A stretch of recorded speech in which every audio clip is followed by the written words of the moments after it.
you stir slowly. The weight of the wool blanket is a slight comfort against the chill that seems to emanate from the harbor outside your small workshop window.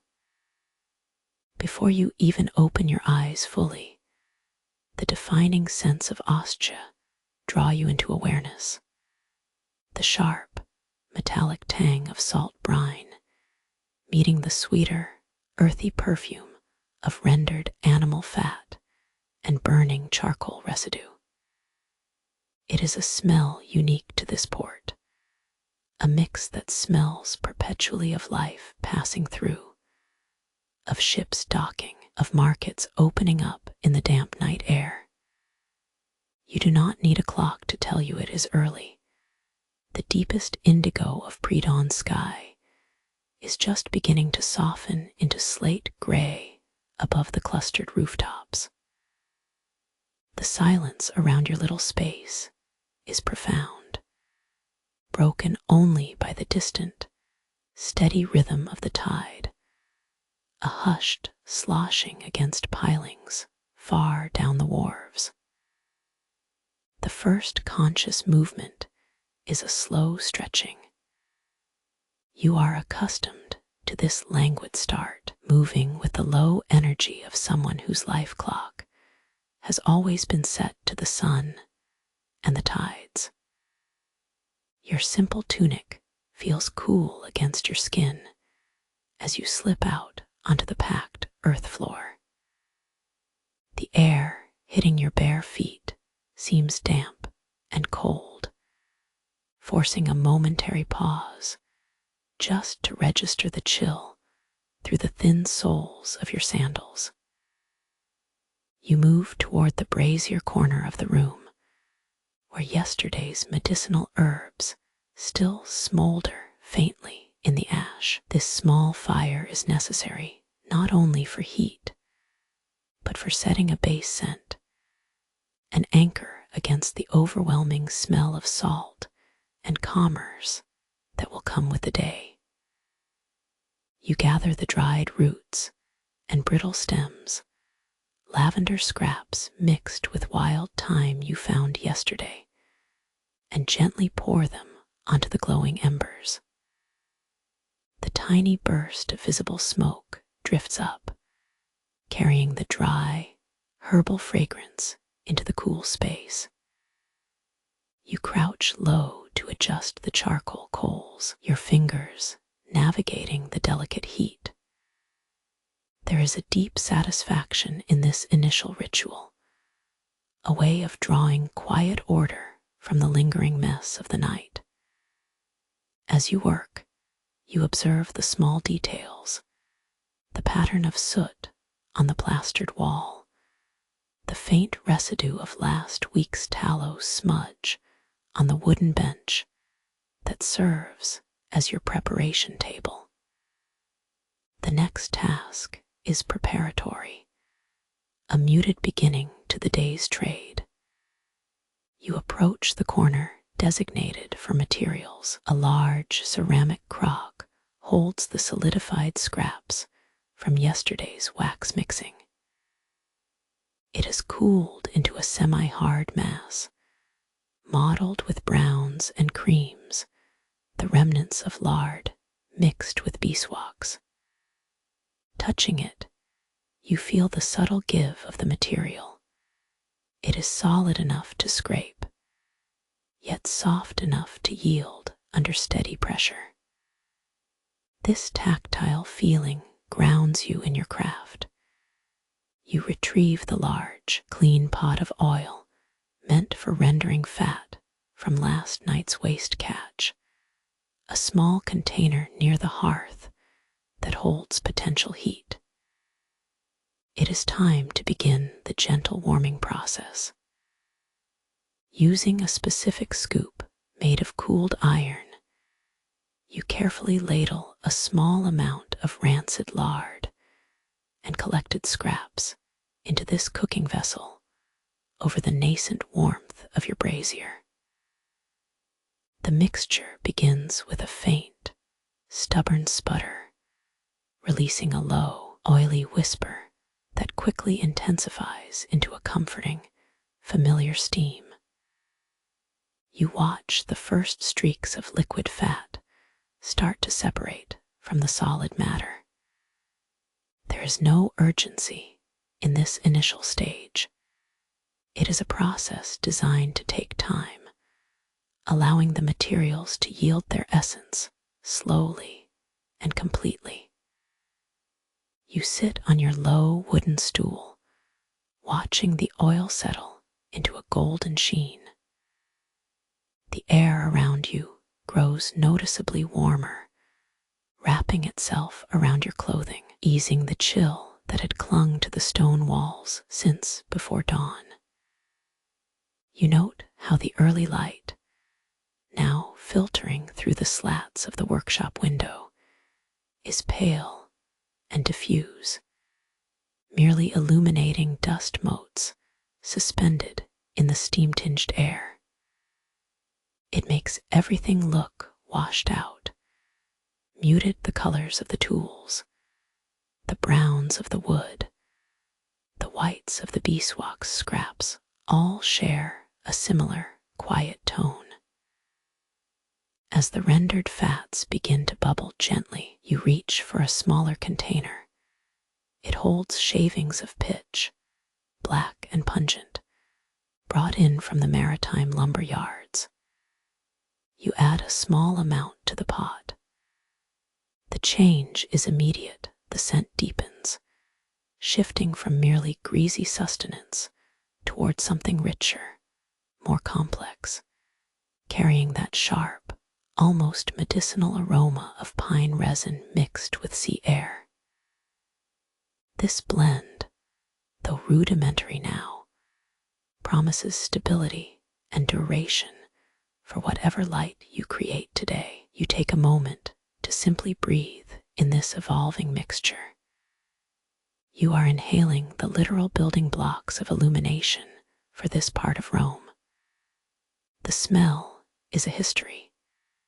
It speaks of passing ships, of wealthy bathers reading by lamps, of small fishmongers' stalls illuminated at night. This scent profile is your livelihood made breathable. The quiet hum of the city, which has been almost non-existent moments ago, begins to assert itself. It does not come as a roar, but as layered whispers. The dull clank of distant cart wheels on stone, the muffled call of a vendor who knows dawn breaks before he calls it, and the occasional shout from farther up the main thoroughfare. These sounds are merely part of the backdrop, like the steady wash of the sea against the pilings, a constant reassurance that life is resuming its necessary routine. You lift a small basin of pure beeswax shavings, gathered carefully yesterday near the shipment barrels. They are yellowish and fragrant with their own natural sweetness, distinct from the heavier, almost smoky scent of the rendered tallow mixture currently simmering in your pot. You examine them closely, running your fingers over the fine dust. The consistency of these raw materials dictates everything: the quality of the resulting light, the longevity of the burn, even the emotional character of the candle itself.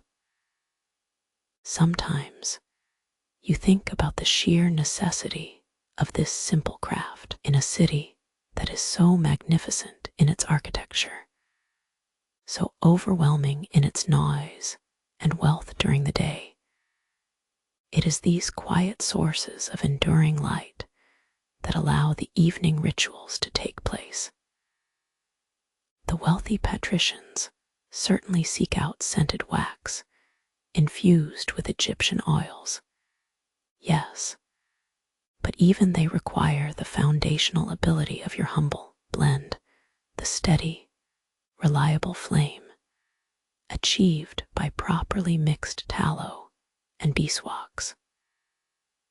The process continues with meticulous patience. You adjust the heat beneath the brazier, ensuring the rendering fat does not scorch or boil over. It requires a consistent, low-level warmth that coaxing out its properties rather than forcing them. You watch the surface of the liquid, waiting for those final patches of scum to lift and settle into usable material. By now, the sliver of dawn is fully revealed. The sky above Ostia has transitioned from slate gray to a soft, watery blue, promising an unremarkable but productive day. Sunlight begins to angle into the workshop window at a low, almost diagonal slant. It catches the steam rising from your pot, making it briefly visible and ephemeral, like a breath captured in the cool air. The initial warmth of the brazier now feels comforting, grounding. You know that once you begin the mixing and dipping, this quiet ritual will transform into focused motion, a rhythmic series of small, skilled actions. But for these few moments, watching the materials yield their secrets to the gentle fire, there is only the steady warmth in your hands, the sweet smoky smell filling your lungs, and the profound sense of being precisely where you are meant to be. An ordinary worker powering a colossal, unending Roman world with carefully rendered light, morning light, faint and gray, filters through the narrow gaps between the workshop timbers. It is not yet the strong gold of midday, but a diffused, milky wash that settles on everything. You feel the usual chill of the stone floor against your bare feet as you rise from your bench, the residual smell of yesterday's charcoal smoke still clinging lightly to your woolen tunic. Your initial motions are practiced, slow in their rhythm, built over seasons of tending this very space. The small brazier, tended since before dawn, offers a constant, gentle heat. You reach down and gather handfuls of medicinal herbs, some dry fennel stalks, some dark bay leaves, the brittle weight familiar under your fingers. These scents, mixed with the ever-present underlying smells of sea salt and rendered animal fat, define the very air you breathe here in Ostia. You move to the central preparation table. This is where the alchemy begins, the transforming of raw necessity into useful light. The focus now shifts entirely to the materials themselves. You begin by drawing a shallow wooden bowl towards you. Inside rests blocks of pure beeswax, imported perhaps through shipments from Egypt, its surface smooth and slightly golden even in this weak morning light. It has traveled vast distances across water and land to reach your hands. As you handle it, you notice the cool density of the wax, an elegant weight that speaks of trade routes far removed from this busy port city. This material is precious, a luxury element that promises a clean burn. Next, you gather the rendered tallow, the fat of swine or sheep. It sits in larger wooden tubs, paler and more utilitarian than the beeswax. The lard has been patiently kept warm nearby, its rich, earthy scent already warming up as it approaches the necessary working temperature. You test the texture, letting a small amount drip from your fingertip into the trough. It holds its shape briefly before running with a sluggish glide. Observing these varying densities, the stiff creaminess of tallow against the semi-solid elegance of wax, is always a quiet moment of professional study for you. The preparation requires patience in measurement, a physical act that enforces calm. You do not measure by volume alone, you consider consistency and purity. With care, you scrape portions of pine pitch into separate mortars. This natural resin brings with it the sharp, invigorating scent of deep woods and sun-baked sap, a smell entirely different from the marine tang of Ostia. The resins must be sifted to ensure no grit or debris remains. Impurities would cloud the resulting mixture and ruin the even burn you strive for. Each material demands a distinct handling. The beeswax is treated with respect, cut into manageable chunks, while the tallow requires gentle heating until it achieves a workable liquid state without ever scorching. You manage these separate elements, transferring them from one vessel to another using small iron ladles. The sounds are minimal: the scrape of metal against clay pots, the low murmur of heat building in the charcoal brazier, and the soft, rhythmic clinking of ceramic cups used for mixing. You pause often during this initial gathering stage, simply allowing your senses to catalog the inputs. You breathe deeply, drawing in the complex composite scent profile, the saltiness of the harbor mixed with the fatty sweetness of the tallow, undercut by the resinous sting of the pitch, and the warm honeyed note rising from the melting beeswax. This unique perfume is fundamentally yours. It speaks only of this specific corner of Ostia, where industry meets the sea.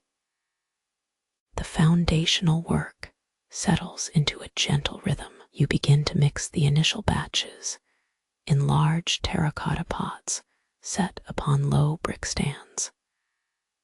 The act itself is methodical, heating the tallow first until it reaches its ideal fluidity, then slowly introducing smaller increments of the beeswax and occasionally mixing in a bit of pitch for structural integrity. The mixture changes from disparate components into something unified, opaque, and liquid.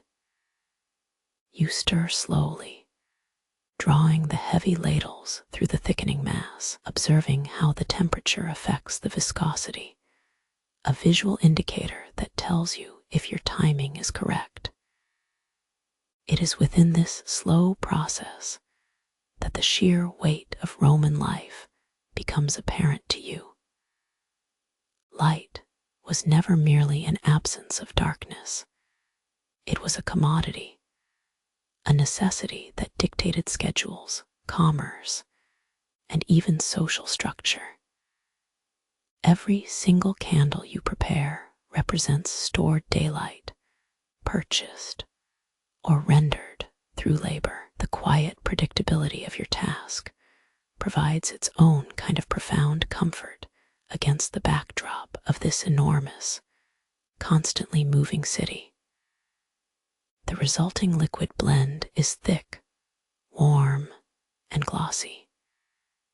It needs to cool slowly, cooling into a solid, malleable pool ready for the next stage. You scoop enough of the blended wax and set it aside in a separate, large basin to begin prepping the main vats.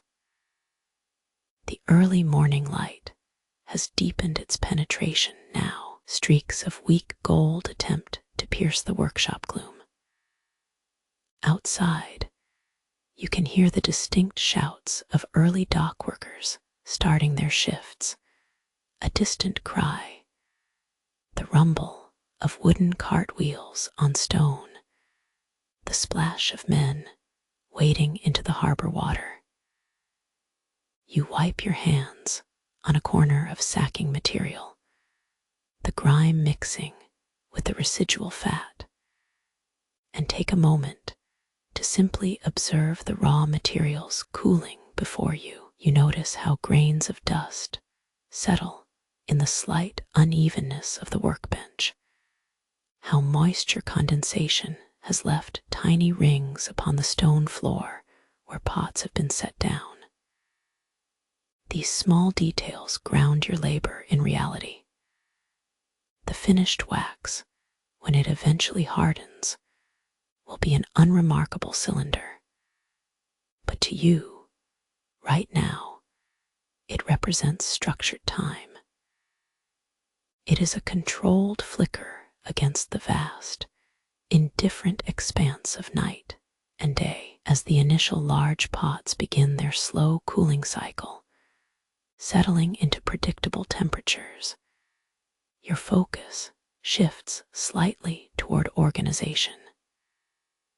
You gather empty containers, the discarded wax scraps, the spent charcoal remnants, the used dipping sticks, and arrange them neatly by size and function.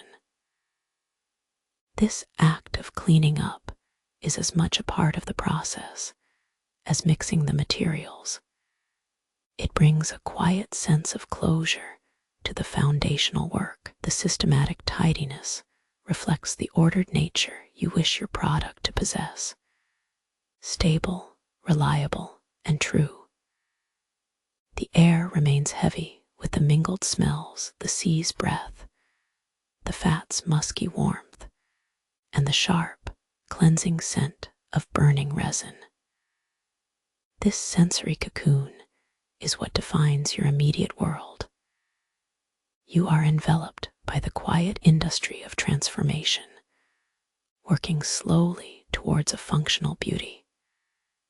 Your hands, coated now in a light sheen of wax dust, move with an economy that suggests deep familiarity.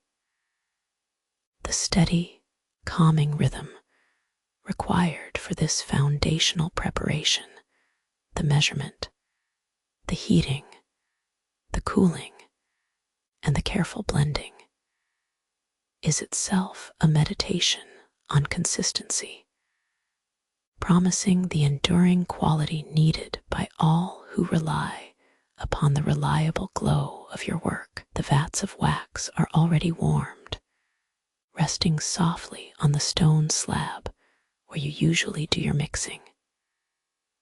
The heat rises in gentle plumes, carrying with it the faint, comforting scent of rendered fat and purified beeswax, a smell that is simply the foundation of your life here in Ostia.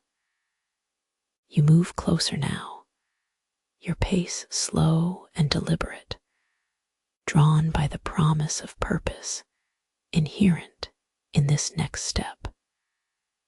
The air feels dense and warm around the vat, a contrast to the cool morning bite still lingering on your skin. You find your position at the workstation where the dipping must happen, and the sheer weight of the operation settles into the practiced rhythm of your shoulders. The wicks lie before you, bundles of woven fibers that await their purpose. They are not refined yet. They are simply lengths of sturdy, untreated linen, or perhaps a rougher reed material, smelling faintly of storage and dust. You pick up one bundle, feeling the subtle resistance of the natural fiber against your fingertips. You do not rush this inspection.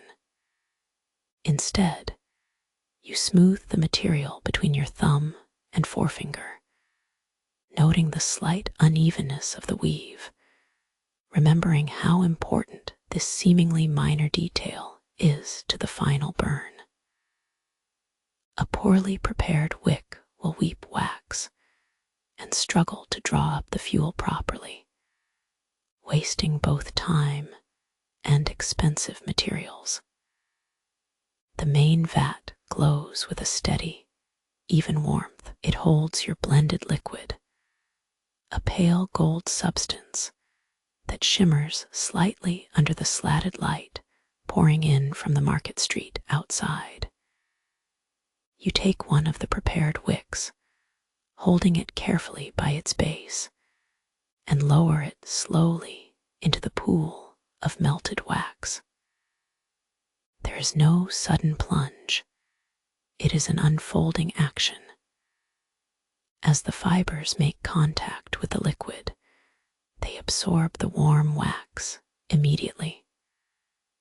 The surface tension of the molten blend makes a slight, almost imperceptible sound, a soft, wet asterisk shush asterisk that somehow feels immensely satisfying.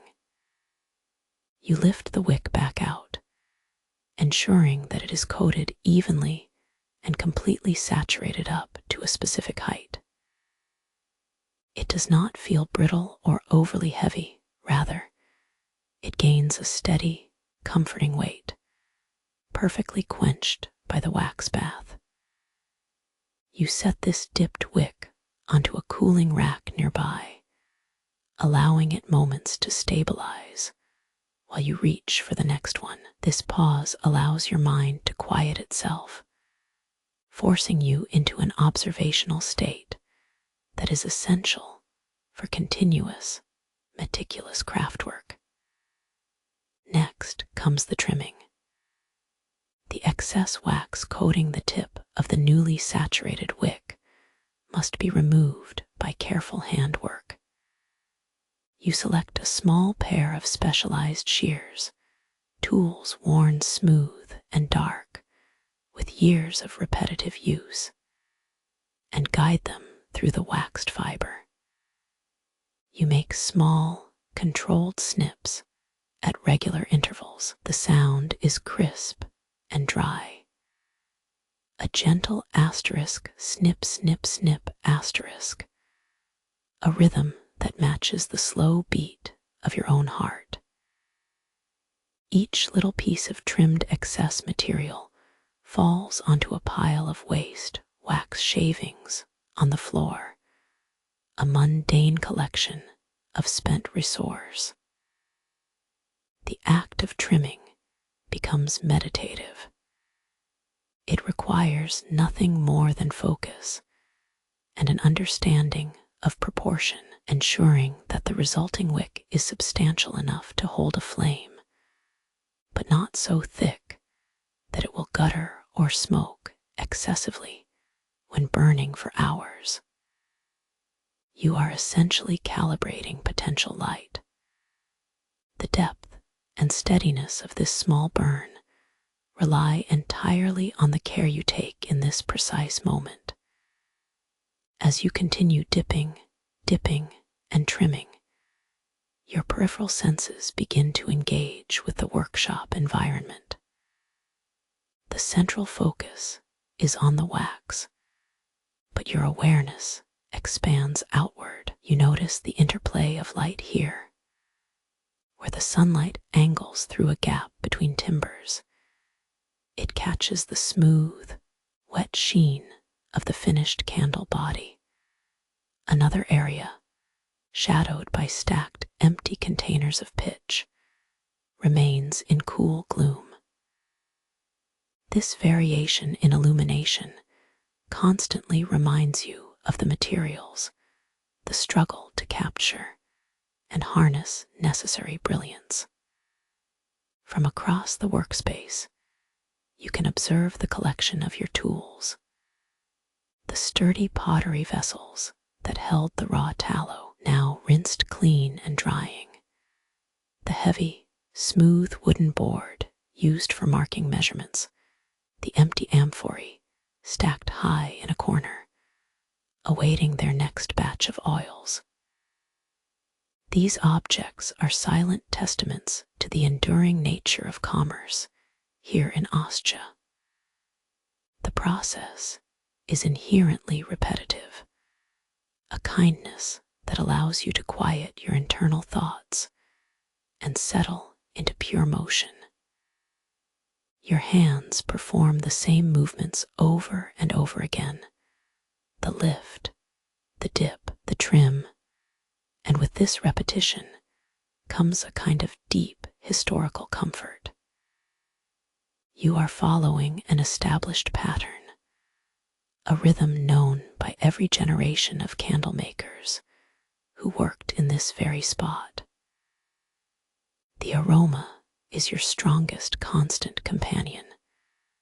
The mix of slightly acrid burning tallow from earlier batches mingling pleasantly with the clean, earthy smell of freshly dipped beeswax and the sharper, chemical tang of pine pitch used for binding. These smells are not merely background noise.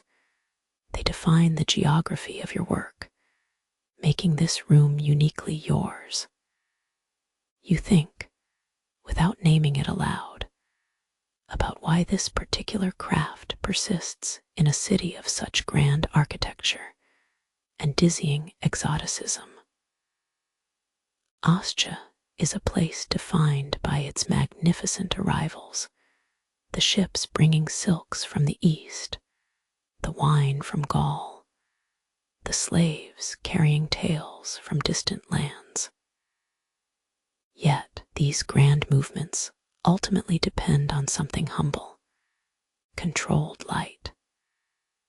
The passage of goods through this port was always dramatic, the thunder of hooves, the shouting merchants, the cries of gulls wheeling overhead. But every journey, no matter how monumental or exotic, eventually required a moment of stillness, a necessary glow in the deepest darkness of night. Your candles facilitate that fundamental human need for continuity and visibility. A small change catches your attention on the edge of a work table. A discarded scrap of rich, dark wood shavings mixed with pitch residue. You pick it up. The smell is potent, a mix of sap and slow smoke.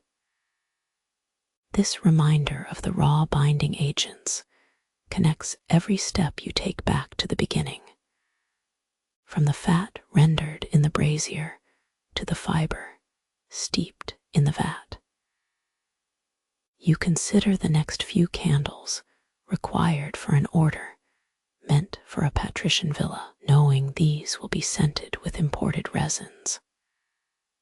The technical skill remains exactly the same, the dipping, the trimming, but the expectation placed upon them is vastly different. They must not only burn well, but must also promise refinement and status to the owner's guests. This elevated purpose adds an invisible layer of pressure to your steady rhythm. You work methodically through the afternoon hours, a continuous flow of wax being dipped and cut. Your movements are becoming less about conscious effort and more about embodied habit. You are not performing tasks. You are simply existing within the requirements of this craft. Occasionally, you stop to watch a worker passing by, perhaps hauling barrels of olives or fishing nets, and you note their fatigue, the steady sweat on their brow, the ingrained weariness that is as much a part of Ostia's atmosphere as the salty fog. This constant witnessing of Roman life anchors your routine. You are positioned at an essential pivot point. the transition from deep night to visible day. As you finish a particularly large batch, the cooling racks now loaded with dozens of identical, promising candles, a wave of quiet satisfaction washes over you. It is not the joy of wealth or fame that moves you, but the steady contentment derived from dependable excellence. The final pieces must be perfect. The last few wicks dipped into the pale gold liquid are treated with particular attention.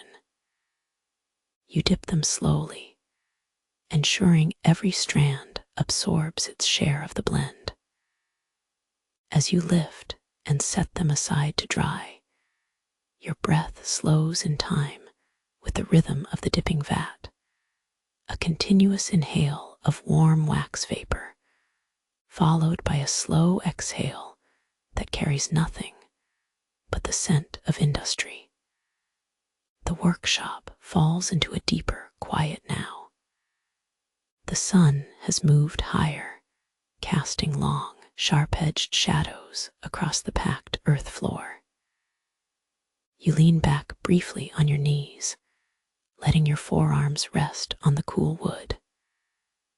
Looking around at the finished rows of waiting candles, silent columns awaiting their call to brilliance, you recognize that every single candle represents a captured moment.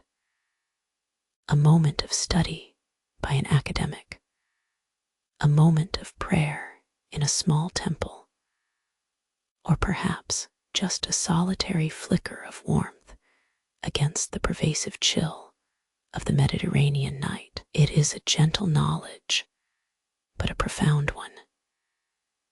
You gather your tools, wiping down the dipping station with rough sacking cloth, leaving the wax vats to cool naturally, their warm breath lifting into the bustling rhythm of Ostia Antica. Ready for whatever labor tomorrow brings, gather your small bundle of finished candles, the wax cool and slightly tacky against your fingers.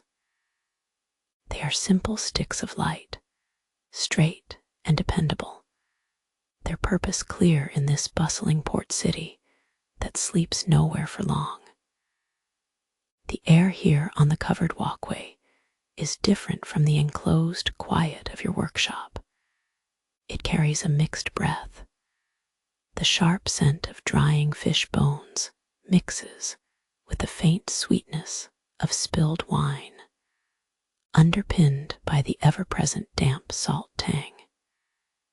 You move slowly, letting the light filter down between the tiled roof and the street below you. The early morning bustle has not yet peaked, but the life force of Ostia is already humming, a deep, rhythmic drone like distant oars dipping into water. You observe the patterns of people moving past your stall space. Near the corner, an oil lamp flickers weakly on a wooden stand, its wick smoking slightly. The flame seems to struggle against the moisture in the air, yet it holds steady, illuminating the faces of passers-by who barely look at you. You feel the familiar weight of necessity about these early transactions. Light is not a luxury here, but an absolute requirement for business, safety, and rhythm itself. Reaching your designated space near the docks, you begin with small adjustments to your meager stall. A pile of woven reed mats are laid out on the ground, forming a humble display surface. You straighten the small cedar block upon which you rest your most desirable scented candles, those infused with subtle pitches and frankincense scraps from last week's trade. The movement is practiced and unthinking, Yet each action holds an echo of years spent in this same spot, year after slow year. You notice the man across the way, the fishmonger, arranging his catch on beds of ice, or what passes for it these days, perhaps wet sawdust. He wears a tunic stained with a mixture of blood and brine. His movements are economical and weighted by labor. You don't speak to him yet. You simply observe the routine of his trade. The rhythmic placement of silvery scales, the occasional grunt as he shifts a heavy net, these sounds form the deeper bass notes beneath the city's murmur. The first customer approaches with quiet deliberation. He is an apothecary, judging by the small, dark jars nestled in his belt, and the careful way he keeps his hands clasped before him. You recognize the type immediately. He needs consistency and scent. He does not make a grand show of wealth, but his robes are clean, woven from finer wool than most you see around the docks. He studies your stock with an expert's gaze, pausing before the small stack of pure beeswax candles. You estimate his need, perhaps several lengths for treating wounds, or for setting specific atmospheres in wealthy homes, where smoke and scent were believed to carry medicinal properties. You select a bundle of 5 candle lengths. As you count them out, your fingers graze the cool, solid wax, feeling the faint dust of beeswax particles clinging lightly to your nails. This interaction is quiet. There is no fanfare, only mutual professional acknowledgement. He inspects the ends of the candles, testing their evenness with a thumb before nodding once, a simple confirmation that you have met his standard. The exchange continues with careful transaction. The weight of bronze coins changes hands, the clink muffled by the crowd, and the persistent background noise of moving cartwheels on uneven cobblestones. You do not need to haggle over the price. Your reputation for steady quality is more valuable than any boastful advertisement could be. Walking a short distance further down the covered way, you see another type of client, a merchant from the outer docks, perhaps responsible for incoming goods. He carries a small bundle of carved wooden crates that smell strongly of damp cedar and distant seas. His attention is drawn not to your scented candles, but to the plain, tallow-waxed lengths destined for simple illumination. These are the workhorses, the reliable light used where luxury cannot afford to be. You pull forward a fresh stack of these undyed pieces. He picks up one candle, running his finger along its side. The wax is slightly duller here, more rustic in its lack of fragrance. He nods approval and buys a larger quantity than needed for immediate use, simply for stock.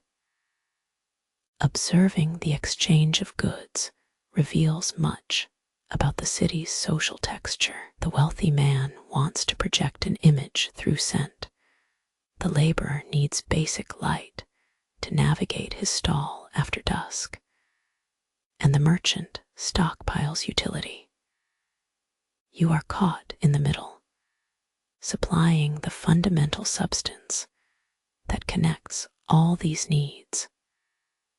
Your role is understated, but absolutely crucial. The sensory world around you is a continuous wash of localized odors. Every step changes the air quality. From the metallic whiff near the fish stalls to the sweet musk rising faintly from a passing cart laden with dried herbs. The sounds are layers upon layers of low-frequency noise, the splash of water, the squeal of leather soles on stone, the repeated muffled clinking of metal containers. You pause for a moment simply to absorb this auditory tapestry. You look toward the point where the docks open up fully towards the sun that is beginning its slow climb over the Mediterranean basin. The light is still diffused and pale, but you can see the heat starting to press against the outer walls of Ostia. This burgeoning warmth promises a busier day, more demanding work. Your heart rate settles into the steady rhythm that comes with anticipating labor, a calm, patient pulse matching the predictable flow of commerce. You feel a momentary stretch in your shoulders, the slight ache of standing and preparing for a long day of careful handling. You retrieve a soft cloth from beneath your stall counter, using it to wipe down your measuring tools, small brass weights, ivory scales, and the sturdy wooden dibbler you use to check the evenness of wax reserves. The mechanical act is grounding. It reinforces the control you have over your small sphere of production in a massive, overwhelming city. You contemplate the raw materials again, the creamy yellow of the Egyptian beeswax, the milky white of the rendered animal fat, and the dark, smoky residue of pine pitch. They are disparate elements, each with its own distinct scent, one floral, one meaty, one resinous. Yet they only achieve their purpose when blended by your careful hand, suspended in a warm vat. The blending process, which takes place later in the day's heat, is the physical manifestation of this harmony of necessity. You settle into an observation of the flow. A child, perhaps too bold for his own good, runs past, kicking up loose grit and dust that settles briefly on your merchandise before being swept away by a passing wagon wheel. The sheer, relentless energy of life. Here, the people who must move goods from these docks to the city center is almost staggering in its constant motion. You remain anchored in your spot, the calm centerpiece of predictable craftsmanship. The morning has moved past the immediate, focused labor of your workshop. The intense heat of melting wax and rendered fats is giving way to a more diffused light, filtering through the slats overhead. You find yourself standing near a small cart belonging to a merchant who handles exotic goods. This spot serves as an unplanned pause, but it remains deeply embedded in the trade you understand so well, the art of scent. Your attention settles on several bundles resting nearby. These are not common wares. These are materials that whisper of distant lands, smoky resins, pale, brittle woods, oils stored in stoppered amphorae. You lean closer to examine a small mound of deep purple resin. You recognize it immediately as frankincense, harvested from the Arabian coast, a precious substance that smells both sharp and deeply comforting, like dry earth mixed with sweet smoke.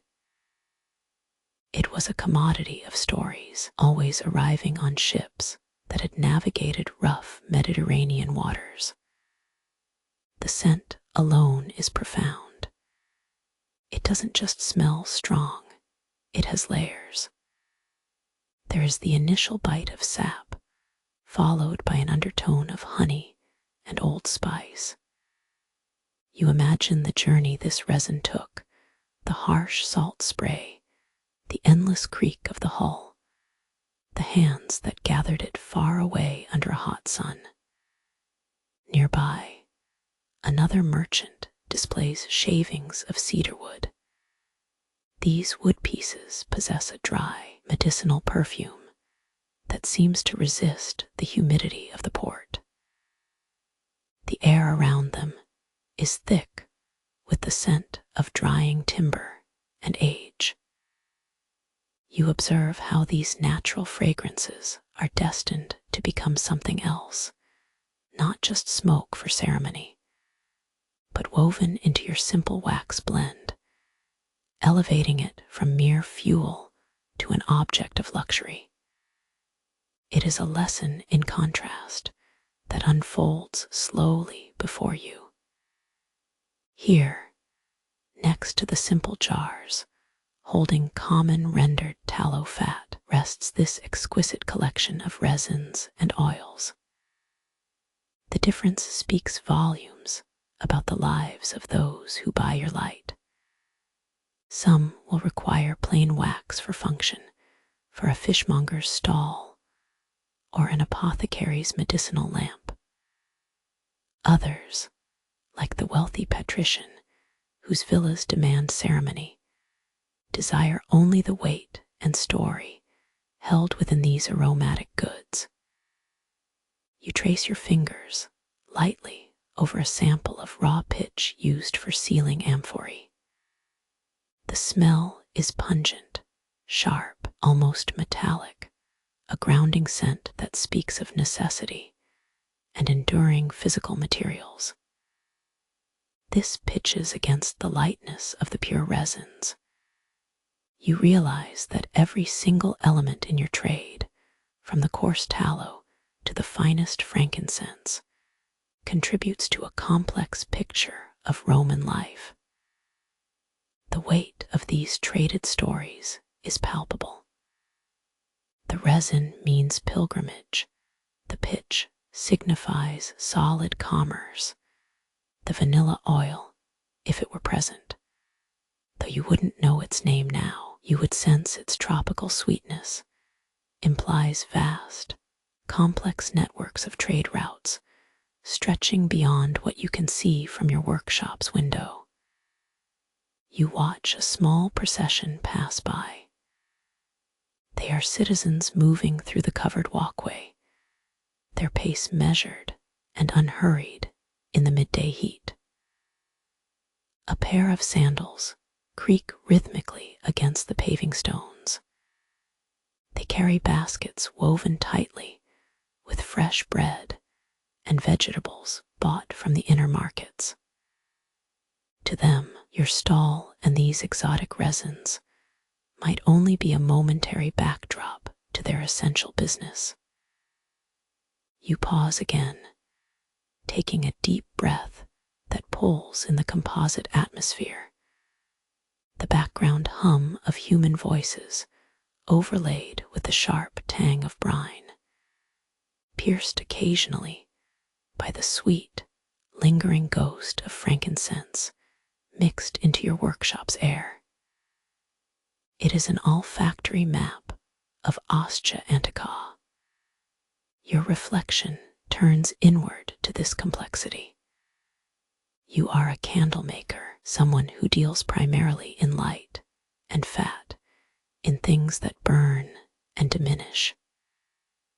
Yet, you handle objects that carry the memory of faraway rites, of gods worshipped in temples far from the harbor mouth. The materials are simple enough: resin, oil, wax, but their purpose is deeply symbolic: transformation through fire. This realization settles over you like a gentle film of scent. You understand that your craft does more than merely providing illumination. It helps to frame experience. It allows people to recreate a specific feeling, the solemnity of a religious rite, the welcoming glow of a wealthy dinner, the quiet comfort at home after a long day in the port. The conversation with the resin merchant finally draws your attention back to the physical process. He notices your focused stillness and gestures toward a fresh bale of beeswax arriving on a small wooden pallet. The wax itself is pale, creamy, and carries only a subtle sweetness, a blank canvas awaiting definition. It represents pure potential, untainted by any single geographical origin or ritualistic purpose. You consider the sheer volume of these goods: tons of tallow, barrels of pine pitch, carefully measured ounces of exotic incense. Everything must be blended, controlled, and refined into something predictable enough to sell reliably every day. You are bound not just to fat and wax, but to the steady, relentless cycle of human need. The merchant explains that the quality and purity of these imported materials often dictates the price you can command in your market, influencing everything from the mundane soap sale to the most elaborate altar candle. The sourcing is a story unto itself, requiring patience, negotiation, and an intimate understanding of global trade currents that ripple through Ostia's everyday life. You step away from the merchant's cart, carrying with you not just residual sense, but a broadened perspective on your materials. They are anchors to civilizations beyond your current view, the frankincense reaching back to temple rituals thousands of miles away, the cedarwood connecting you to distant forests of empires. Your task is to hold all these disparate stories in wax and oil, letting them breathe gently when they finally flicker into life. You feel a quiet satisfaction, a deep sense of being placed precisely at the intersection of commerce, ceremony, and daily existence. The rhythmic clink of your tools, the steady work at the vats, begins to feel distant now. You set down the last stick of freshly trimmed wick, a subtle residue of melted wax clinging to your fingers. A deep breath pulls in the day's accumulated scents, the sharp tang of brine that has never truly left Ostia, the earthy, almost medicinal smell of rendered fat, and the underlying sweet musk of spent pine pitch. The sun has reached its height, bathing the dusty workshop floor in a wash of yellow-white light that seems to struggle through the oiled wood slats. You find yourself needing a pause simply for balance. Your legs feel the slight ache of constant movement over uneven flagstones and packed earth. You move away from the deep warmth of the melting wax vats, stepping into the slightly cooler air near the entranceway that opens onto the main thoroughfare. The moment feels suspended, a gentle holding pattern in the relentless current of Roman life. You lean against the sturdy wooden support beam framing the entry, allowing your weight to settle slowly and evenly. Observation becomes the task at hand, replacing the focus on precise measurements and dipping motions. You begin simply watching. You watch the light changing on a pile of discarded wax spillage near a nearby merchant's stall. The patterns are intricate, small pools catching the glare, hardening into dull white, cracked surfaces that resemble dried riverbeds. It is in these small moments of stillness that you notice the complex orchestration of survival happening around you. There is no grand drama, rather, there is the predictable choreography of necessity. A pair of slaves trudge past, their sandals kicking up tiny plumes of dust that hang momentarily in the sunbeams before settling back onto the rough cobblestones. Their movements are practiced, economical, designed for efficiency over grace. You let your gaze drift further out, following the flow of people down the covered walkway. They move with varying speeds and purposes. Some walk swiftly, their cloaks drawn tight around them, suggesting a hurried destination, perhaps an urgent meeting or a late delivery. Others stroll more languidly, head tilted slightly back, letting the air wash over them. You observe the details, the richness of the dyes on their tunics, the specific way the sandals are laced, the way certain hairstyles denote station or profession. It is an involuntary lesson in the sociology of Ostia Antiqua. The steady rhythm of life passing by feels less like observation and more like deep immersion.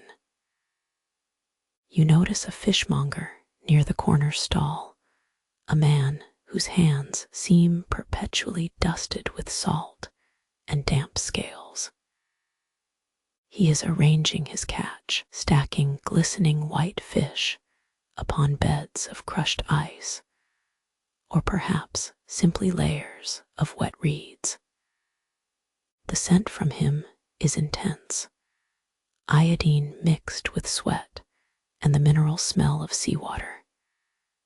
You notice how he does not spare a thought for your candle-making craft.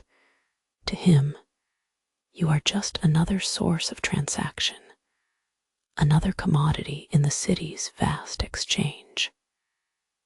Yet, that essential nature, the need for clean light, whether it illuminates the perfect catch or simply banishes the deepest corners of an atrium, connects you all. A small child wanders into your periphery, perhaps released from a mother's grasp, just long enough to investigate.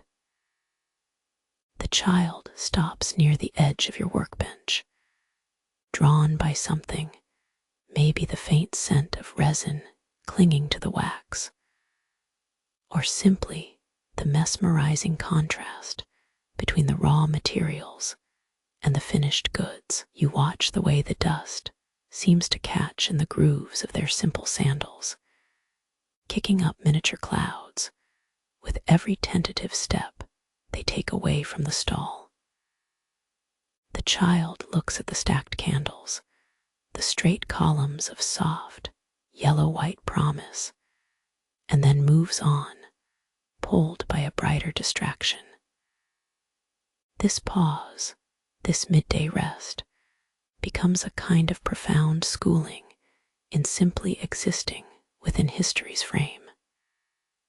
You are not merely selling light, you are observing the needs that demand it. Some need the strong, plain tallow for industrial use, for the steady illumination required to clean floors or grind pigments.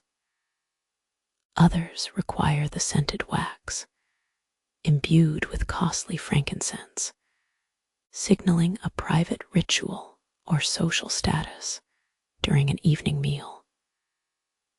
The differing demands of your neighbors, the salt and brine of the fishmonger, contrasted with the distant, heady aroma of incense carried by a passing priest, remind you that light is not a singular thing. It takes on different textures, different meanings, depending on who needs it and for what purpose.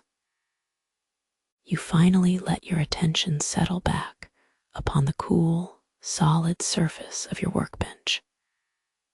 The dust motes dancing in the midday sun seem to carry these scattered impressions. The coolness of the harbor air, the sharp metallic scent of salt, the rich sweetness of exotic resin. You reach out and run a finger across the smooth wax that has just cooled and hardened. It is cool beneath your touch, a solid reminder of potential energy. The day's necessary slowness guides you back toward the methodical rhythms of the craft. The pause was not an escape from work, but rather an expansion of your awareness, reminding you of the vast, intricate web of life that relies upon this simple output. Light. You feel a subtle shift in your internal tempo, settling into the calm certainty needed to continue blending and dipping, fueled by the quiet understanding that nothing important, no great market exchange, no powerful visit could truly occur without the reliable, steady promise of tomorrow's candle. You return to the rhythmic, steady pace of your workshop. The air feels different now than it did in the open market. It is a contained scent, a mix of cooling wax, damp earth, and the faint, sweet tang of resins. You kneel again beside your mixing station, where the large pottery pots rest like quiet witnesses to the day's labor. Your hands know this movement by heart, the slow turning, the careful weighing, the measured pour, the preliminary blend. The beeswax and the rendered animal fats is stable enough now. It holds a solid, creamy sheen, catching the muted light filtering through the upper slats of the building. But an empty light is merely substance. It needs character. This is where the refinement begins, the subtle transformation from mere fuel to something desired. You reach for the small earthenware jars, each containing a powder or a thick sap gathered over days of trade. You begin with the colorants first, because they are the easiest place to start, grounding the scent and the sense.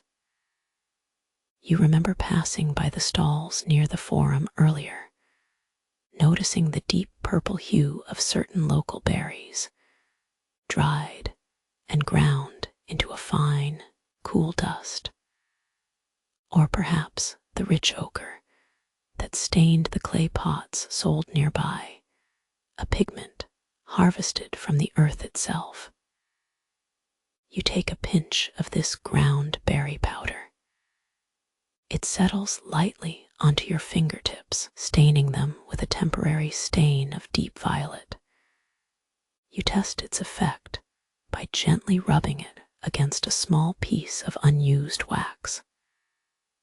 The color takes hold instantly, shifting the expected creaminess to something slightly richer, more autumnal.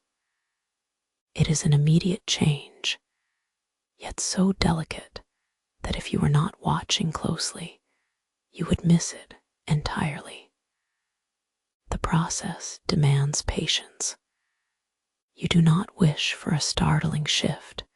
You want merely an enhancement, whisper of color to complement the glow of the candle when lit. You carefully measure just enough powder to achieve this subdued depth, a creamy lavender rather than a shocking purple. Next, you address the scents. This is where the story of Ostia truly lingers in your fingers and pots. The fresh scents are nothing compared to these concentrated essences. You gather small packets, some tied with twine from local reeds, others sealed with black pitch, each representing a journey begun far away. There is the gentle, sweet warmth of frankincense, that resinous perfume that speaks of temples and distant gods. Then there is the sharper, cleaner note of cedarwood, which feels sturdy and honest, like the hull of a good merchant ship. You dip your fingertip into the deep, brownish oil containing the ground resins. The smell rises instantly, warm and profoundly earthy. You do not mix this oil in at once. Instead, you allow it to coat the surface of the main wax vat, letting the volatile oils pool briefly before sinking back into the body of the blend.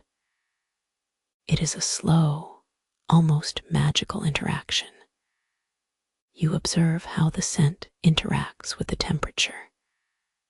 As the liquid cools slightly and the volatile aromatic particles begin to settle, the fragrance deepens. The sharp sweetness does not fight the fatiness of the tallow. Rather, it settles over it, smoothing out its rough edges, lending a necessary sophistication.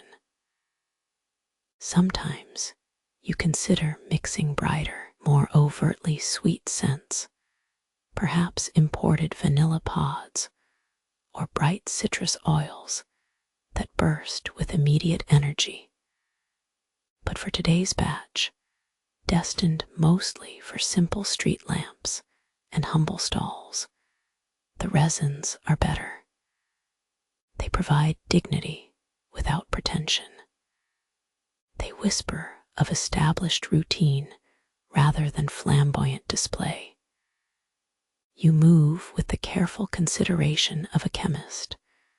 Though your trade is rooted in ancient craft, you remember that chemistry here is less about formula and more about understanding what asterisk belongs asterisk. The rich smoke from burning pine pitch anchors the delicate frankincense, while the cool, mineral scent of the earth pigments keeps the whole blend from becoming too sickly sweet. After a careful, steady pour, the scented wax takes on a remarkable consistency. It no longer seems just like melted fats. It has become an object imbued with intention. You feel the weight in your arms as you scoop up the newly enriched material into fresh molds. The process is one of refinement through filtration, removing what is excess or jarring and leaving only what enhances. This slow purification is a metaphor, perhaps, for life in Ostia itself. It requires constant tending to strip away the chaotic noise and retain the essential rhythm. Leaning back slightly, you breathe deeply, inhaling the complex cloud of scents rising from the cooling wax. You detect the deep undertones, the salt, the animal fats, the faint smoke. But now they are softened by the perfume of faraway lands, a perfect blend that speaks of both immediate need and grand aspiration. The quiet hum of the city seems to sync with your steady movements. You continue this refining process for several hours. Your hands occasionally pause to simply observe the subtle shift in light across the surface of the pots, noticing how different scents catch the dust motes floating through the humid air.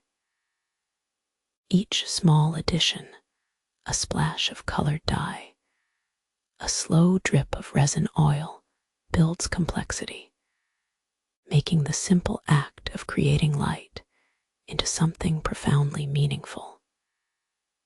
You are not just mixing fats, you are distilling an atmosphere for your neighbors and passers-by.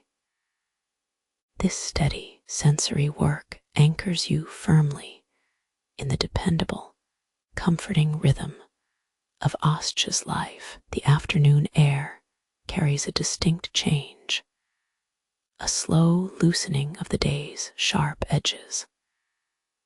When you were first working with the scented wax earlier, the light had been bright and industrious, almost demanding your focus with its unfiltered Roman glare. Now, though, something has softened in the atmosphere.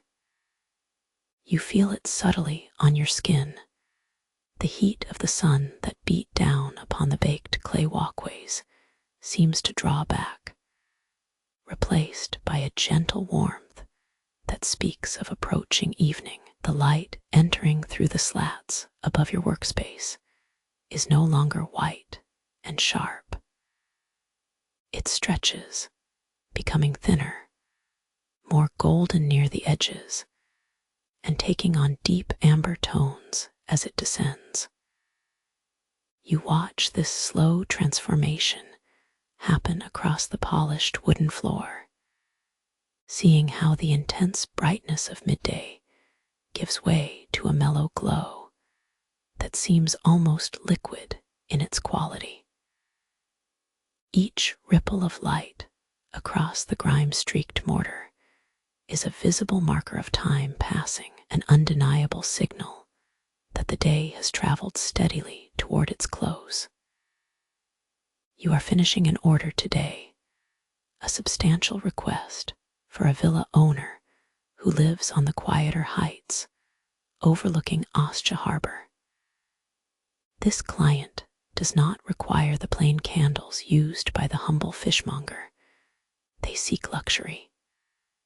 They want scent, complexity, and light that promises deep comfort during their evening rituals. The sheer size of this order changes the rhythm of your work. It is slower now, more deliberate than the hurried efficiency of morning tasks. You reach into a shallow earthenware bowl, picking up some remnants of the scented wax blend from yesterday's preparation. You are dipping the finished wicks carefully, ensuring that each one absorbs a uniform layer of material. The process remains mechanical, comforting in its repetition. Dip, withdraw, trim. But now, with the slowing light accompanying your movements, each repetitive action feels less like labor and more like meditation. Observing the shadows is almost involuntary. They are lengthening noticeably across the cobblestones near your stall. You notice how a vertical pillar casting a solid black line at noon now sends forth a finger of shadow that creeps steadily along the ground, stretching out until it meets another object, blending into the deepening gray-blue of the background. This movement of shadow reminds you gently of time itself.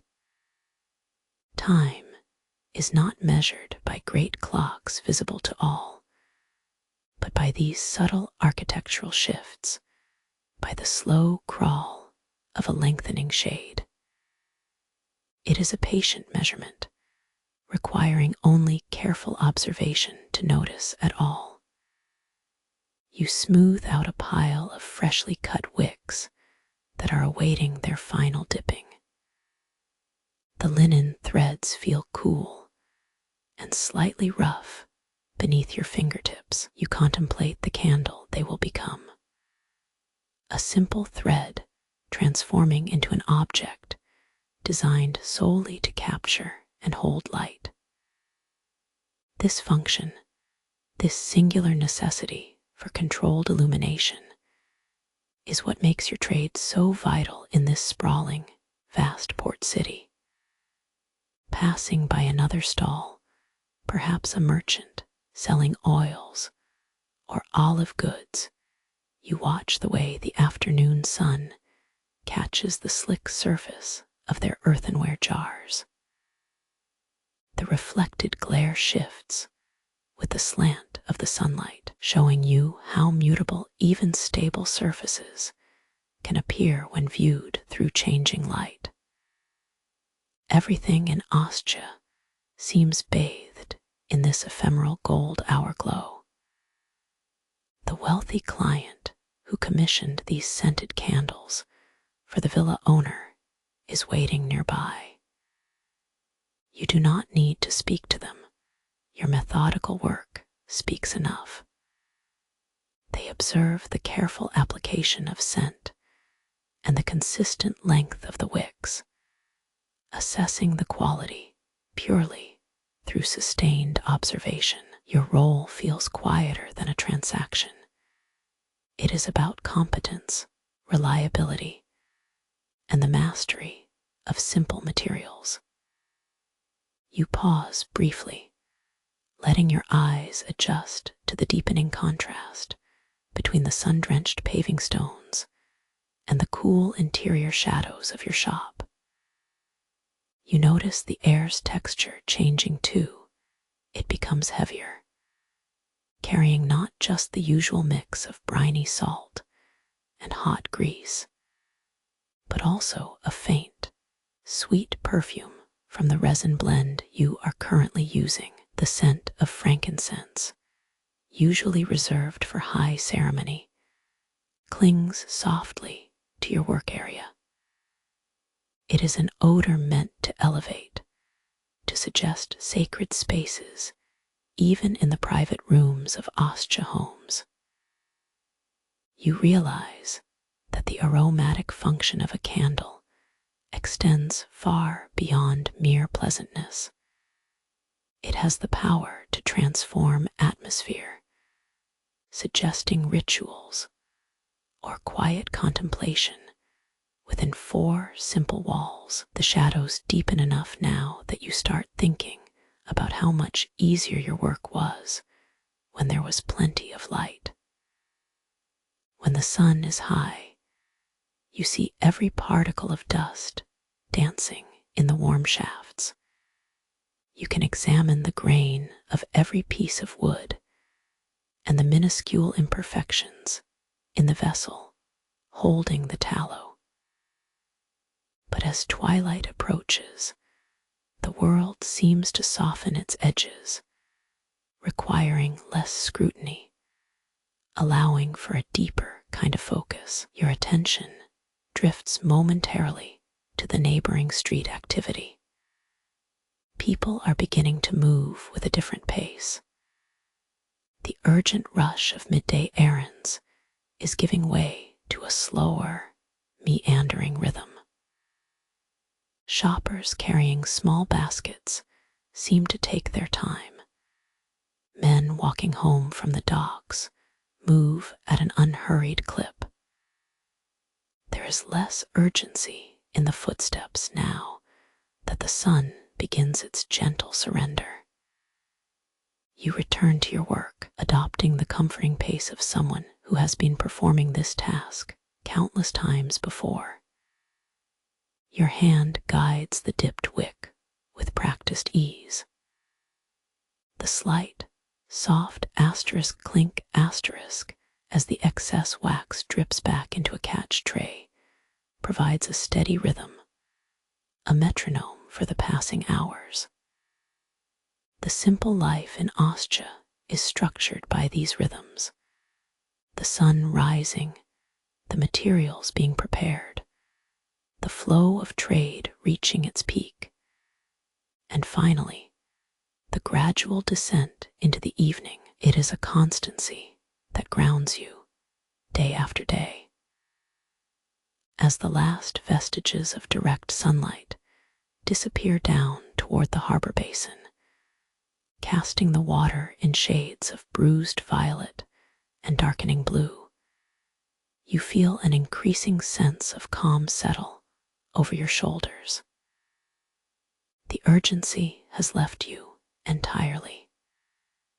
You are simply part of the breathing machinery of this great port city, a necessary source of light that accompanies every passing evening ritual. The late afternoon sun, still slanting through the oiled wooden slats of your workshop, has lost its sharp edge.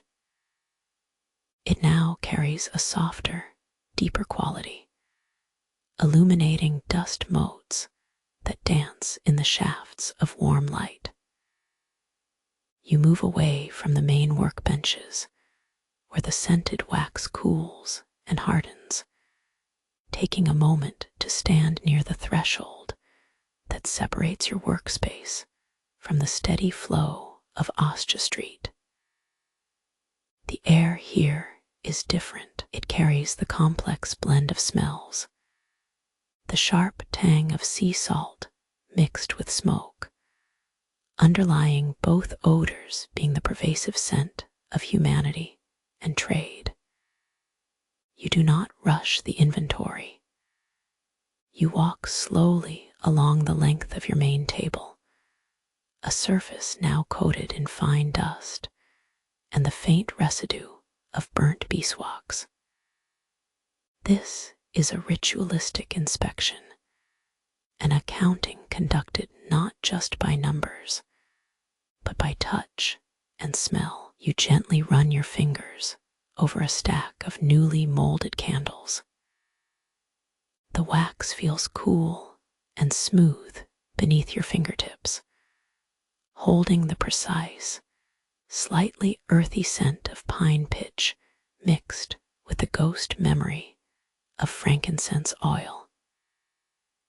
Each candle represents time spent, the slow drip of melting fat, the steady dip of the wick into the vat, the deliberate blend of colors. You start by gathering the unsold stock, grouping them methodically. The plain tallow candles intended for the fish stalls, the delicate, creamy white wicks scented with cedarwood meant for a respectable townhouse, and perhaps a few rare, deep purple candles imbued with Egyptian resins, destined for temple rituals or wealthy villas. As you stack them, you note the differing weights of the wax blocks, awaiting dipping tomorrow. You run your hands over the large amphorae filled with raw materials, the beeswax gathered from nearby apiaries, still faintly yellow, and the deep reddish stain of rendered lard that will be needed again when the morning begins to call for light. The count itself is slow work. You estimate the quantity rather than counting every single taper. Your mind catalogs the bundles, 20 sticks of simple, utilitarian candle, 24 more fragrant tapers, a solid block of pine resin, blend readying for scenting tomorrow. This quiet accounting is deeply necessary. It grounds you in your existence here, right at the elbow of this massive, sprawling port city. It is not about accumulation, but about dependable sustenance. The knowledge that today's steady work guarantees tomorrow's minimal survival is a comforting weight. You turn your attention to the slips of papyrus and wax tablets where you keep careful records. These small, fragile documents detail what was sold, the quantities of tallow requested by the butchers, the specific blend of cedarwood and amber requested by an apothecary. You trace the faint carbon lines with a thoughtful finger. It is clear that your business is not simply about making things. It is about facilitating human routine. Every candle you create supports some essential function. The light needed for a meal to be eaten, the scent required for private prayers, the illumination that allows a weary worker to safely navigate the darkening streets. The market has begun its slow deceleration.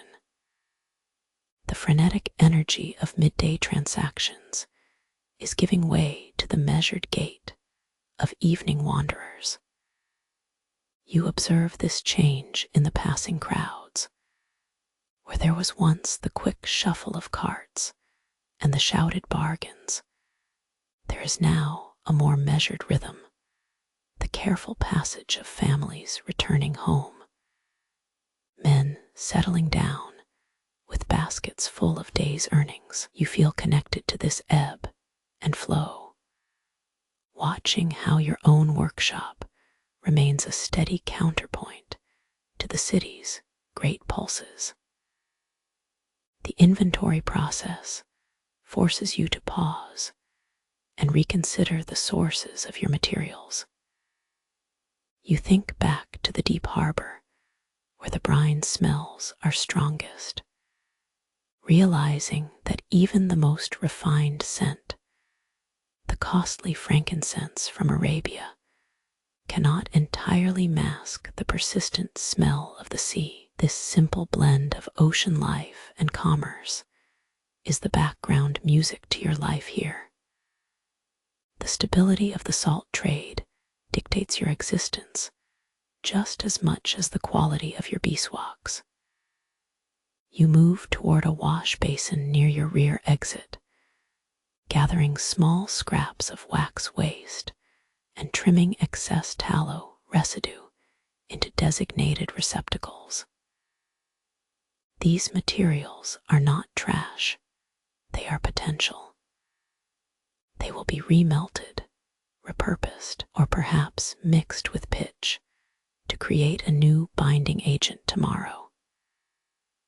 This circularity is the quiet wisdom of skilled life in Ostia. Nothing is ever truly wasted if you observe it closely enough. The sun continues its slow descent, and the shadows cast by the overhead awning stretch long across the cobbled ground outside your shop entrance. They grow deep and blue-toned, painting the rough texture of the building's stones with shifting geometry. These lengthening shadows serve as a quiet reminder of time's passage, an invisible current that moves regardless of how meticulously you count your stock or how diligently you tend to your materials. They tell you that though the commerce must pause, life does not stop. Finally, the deepest work begins, clearing and preparation. You use a damp cloth to wipe down the work surfaces where the wax was heated, removing the stickiest residue of blended resins. The sound is soft, a gentle asterisk swoosh asterisk against wood, but it feels important, completing the physical day's tasks. You scrape the metal trays used for heating the vats, placing them carefully near a cooling patch of stone. These actions are economical movements, ingrained with years of repetition. Each swipe of the cloth is part of establishing order at the close of a working cycle. You check the small medicinal brazier again, though its primary function is done until dawn. You bank the coals carefully, covering them with ash to preserve their banked warmth for just a little longer. The faint smell of dried herbs and charcoal lingers in the air, mingling sweetly with the sharper notes of cooled tallow. As you secure your workshop door and stack the final empty containers, you take one last deep breath. It is a layered aroma, the residual smoke from burning pitch, the sweet, heavy scent of mixed resins, the salty promise of the Tiber tide coming in, all wrapped around the familiar, comforting smell of rendered animal fat. This complex atmosphere defines your life here. The rhythm slows down to match the cooling air and the hushed tones of a city that is preparing for its deep breath of night. You leave behind not just stacked candles and filled amphorae, but an orderly continuation of your essential daily presence in the heart of the great port. The day's steady energy begins to recede, folding itself inward with the setting sun.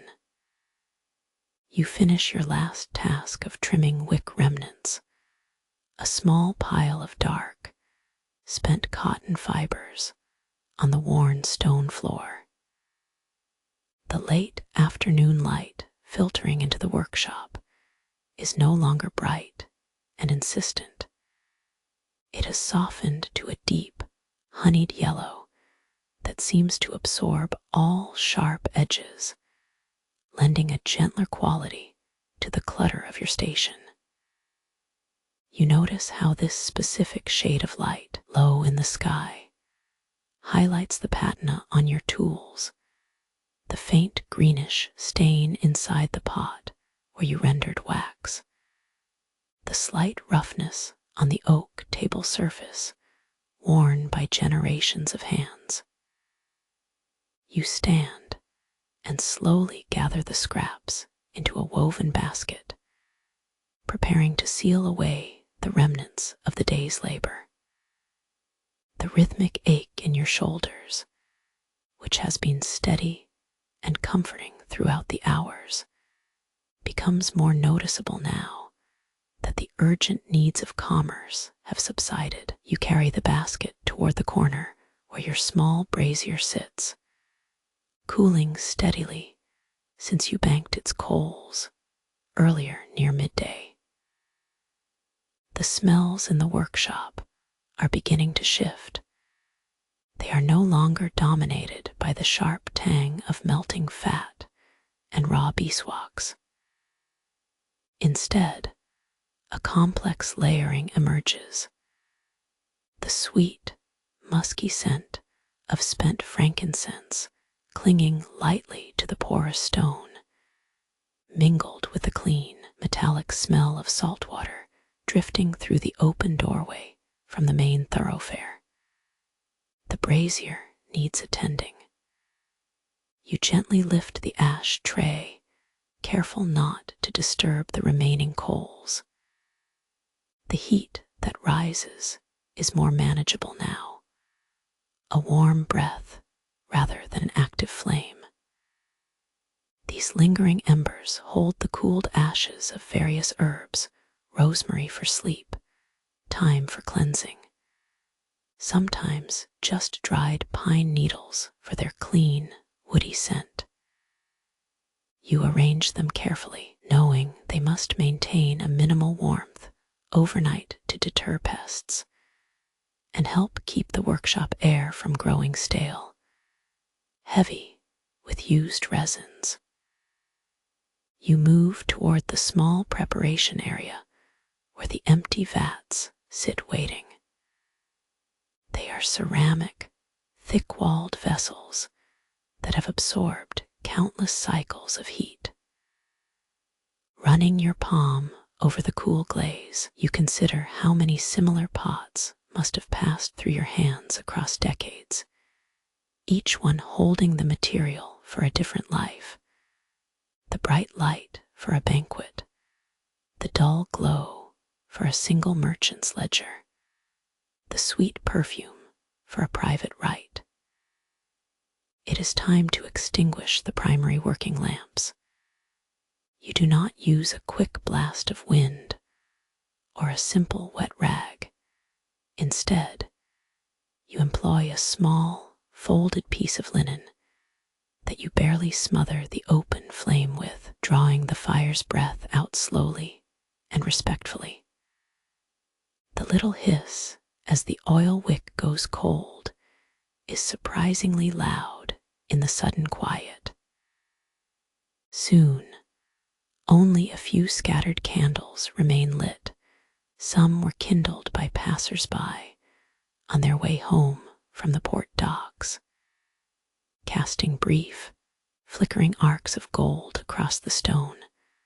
Others are yours, small test burns placed deliberately to illustrate your work.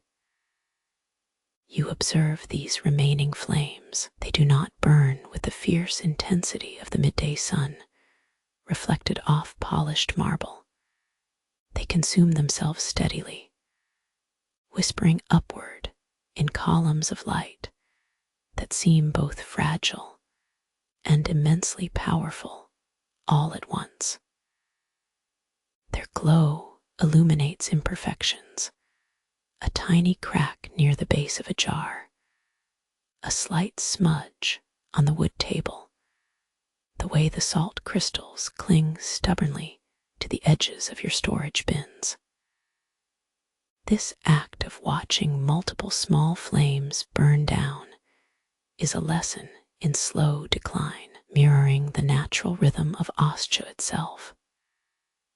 When the day's work is done, the light does not simply vanish. It fades gradually, diffusing into the deepening blue of twilight that promises true night.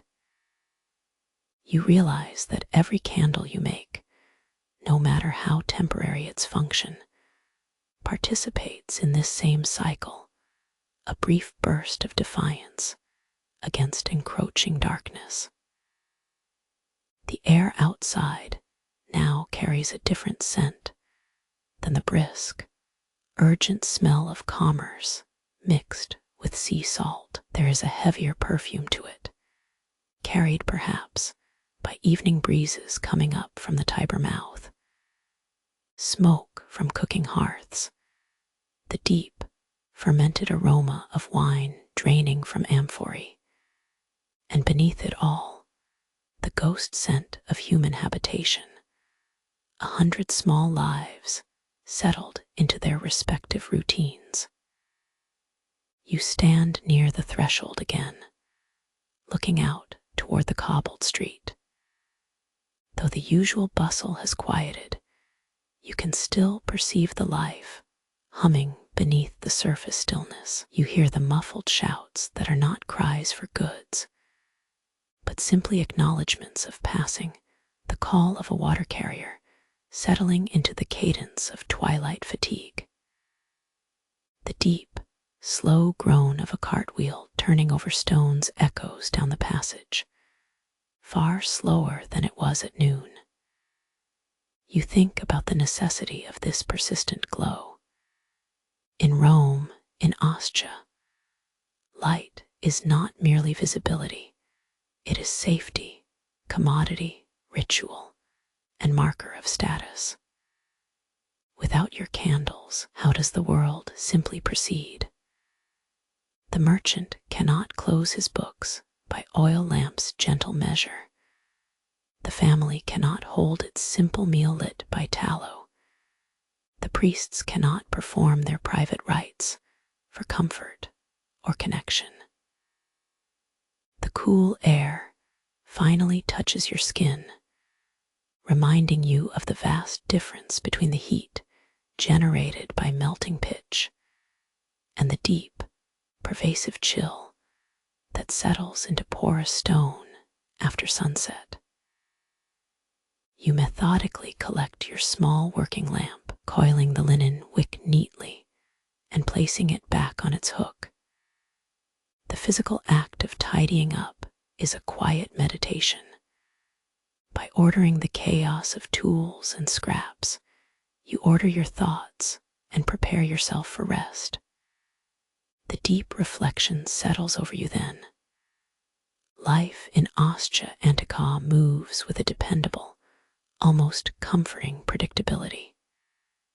The sun must rise, the tide must come in, the wax must melt, the smoke must drift, and inevitably the night will descend. And every single night, your simple skill provides the necessary counterforce to true darkness. It is an acknowledgement of the profound significance found not in the grand empire or the wealthy patrician's toga, but in the steady, reliable shimmer of a tallow wick, burning down through necessity and routine, until finally